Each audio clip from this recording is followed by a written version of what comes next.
आज किसान आंदोलन का चौथा दिन है। पिछले 4 दिनों से चल रहे शांतिपूर्ण किसान आंदोलन ने आज उग्र रूप लेते हुए पूरे भारत बंद का ऐलान किया। ये बंद संयुक्त किसान मोर्चा और मजदूर यूनियन ने मिलकर बुलाया था। भारत बंद के दौरान सारे व्यावसायिक प्रतिष्ठान, दुकानें, बाजार सब बंद रहे और लोगों के निजी वाहनों पर इसका असर देखा गया। हालांकि पब्लिक ट्रांसपोर्ट जैसे मेट्रो, रेल चलती रही। इसके अलावा अस्पताल और स्कूल जैसे एसेंशियल सर्विसेज भी जारी रही। इस बंद के दौरान किसानों ने एम्बुलेंस को निकलने का रास्ता भी दिया ताकि मरीजों को इससे कोई कठिनाई न हो। तो अब एक सवाल ये भी उठता है कि किसानों ने अचानक ये आंदोलन फिर से क्यों शुरू कर दिया। लोगों के जहन में 2019-20 की वही भयानक किसान आंदोलन की यादें ताजा हो गई। आखिर दिन प्रतिदिन ये आंदोलन उग्र रूप क्यों लेता जा रहा है? इसका पहला कारण तो ये कि पिछले आंदोलन में जो MSP पर गारंटी कानून बनाने की बात हुई थी, सरकार ने उस पर अभी तक इम्प्लीमेंटेशन नहीं किया है। और दूसरा मामला ये भी है कि पिछले आंदोलन के दौरान लखीमपुर खीरी में किसानों पर जो मुकदमे हुए थे और उनकी जान गई थी, उस पर भी किसान संगठन चाहता है कि सरकार उनको मुआवजा दे। और कुछ राजनीतिक विश्लेषक ये भी अंदाजा लगा रहे हैं क्योंकि 2024 के लोकसभा चुनावों में अब 2 महीने से कम का समय बाकी है। ऐसे में संयुक्त किसान मोर्चा इस मौके का पूरा फायदा उठाना चाहता है ताकि सरकार को वो घुटनों पर ले आए पिछली बार की तरह। यहाँ आपको ये भी बताते चले कि किसान मोर्चा और सरकार के बीच 3 दौर की बातचीत हो चुकी है जो बेनतीजा रही और कल हुई बातचीत का भी कोई नतीजा नहीं निकल पाया।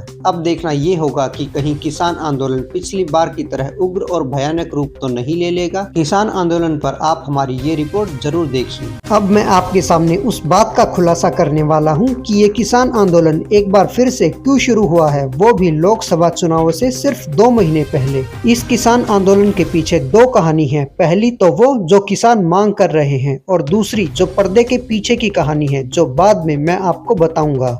पहले किसानों की मांगों पर बात कर लेते हैं। दरअसल किसानों ने कुल 13 मांगे रखी थी, जिनमें से 10 मांगे सरकार पहले ही मान चुकी है, लेकिन 3 मांगों पर अब भी पेच फंसा हुआ है। जो पहली और सबसे इम्पोर्टेंट मांग है वो है MSP पर गारंटी कानून की, जिसको लेकर कि ये किसान आंदोलन शुरू हुआ था। लेकिन सरकार ने MSP पर गारंटी कानून अब तक नहीं बनाया है। सरकार का इस बात पर तर्क ये है कि हर राज्य में कंडीशन अलग अलग है और हर एक स्टेट गवर्नमेंट अपने हिसाब से ही MSP पर गारंटी कानून बनाएगी। और इस आंदोलन की दूसरी मांग ये है कि किसानों ने अब तक जितना भी कर्ज लिया है वो सारा कर्ज सरकार माफ करे, चाहे वो सरकारी बैंक से हो या फिर प्राइवेट बैंक से। और तीसरी मांग के तहत खेत का किराया सरकार के द्वारा सुनिश्चित किया जाए। MSP पर गारंटी कानून को लेकर सरकार का ये भी कहना है, अगर सरकार ने MSP पर गारंटी कानून बना दिया तो सरकारी खजाने पर 10 लाख करोड़ का और बोझ बढ़ जाएगा। इसके बाद या तो सरकार को रक्षा बजट कम करना पड़ेगा या फिर लोगों पर इनकम टैक्स बढ़ाना पड़ेगा,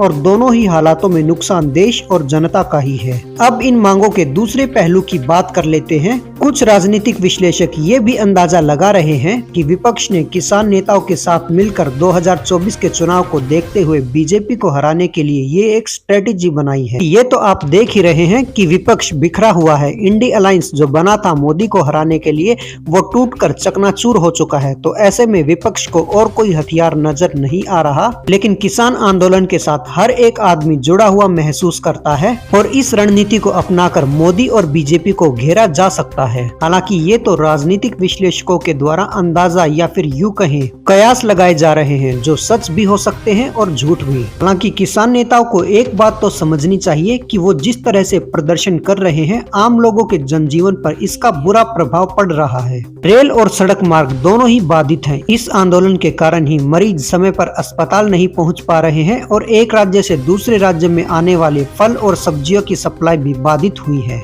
इसके कारण महंगाई भी बढ़ गई है या फिर आने वाले दिनों में बढ़ने वाली है। तो इस आंदोलन का कब तक और क्या सोल्यूशन निकलेगा, ये तो कोई नहीं कह सकता। लेकिन ये बात तो हर कोई मानेगा कि किसानों को अपनी मांगे शांतिपूर्ण ढंग से रखनी चाहिए और उन्हें हिंसा और आगजनी से दूर रहना चाहिए। किसान आंदोलन को लेकर आपकी क्या राय है, कमेंट करके बताइए। राजनीति से जुड़ी हर खबर के लिए हमारे साथ बने रहें और चैनल को सब्सक्राइब जरूर कीजिए। बोलते रहें जय हिंद, जय भारत, वंदे मातरम।